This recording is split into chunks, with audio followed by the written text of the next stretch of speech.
শোনো না, আমি ভাবছি এবার পাহাড়টার যাব না, সমুদ্রে যাব। সমুদ্রে গিয়ে বিচের মাঝখানে সি ফুড খাবার অসম। হাট, আমি শিলিগুড়ির মেয়ে, পাহাড় ছাড়া কোনো জায়গায় যাব না।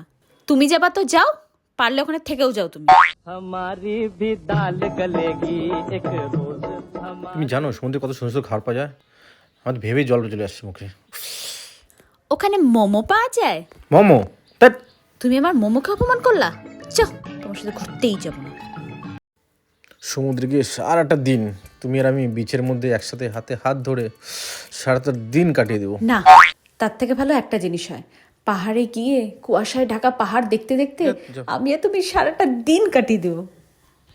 এই গরমের মধ্যে সমুদ্রের বড় বড় ঢেউ আর ঠান্ডা জল, আমার তো ভেবে মন ঠান্ডা হয়ে যাচ্ছে। ওহ, এই গরমে পাহাড়ে গিয়ে কুয়াশা, ঠান্ডা ওয়েদার, জলের কোনো দরকারই নাই।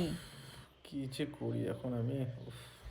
সমুদ্রে গেলে তোমার ট্রেনের টিকিট কাটতে হবে, ওখানে যাতায়াত খরচা, আর পাহাড়ে গেলে আমরা আমাদের বাইকেই চলে যাব, কোনো খরচা নেই। সবের দার্জিলিংটা চলো। চলো। খাদের ধারের রেলিংটা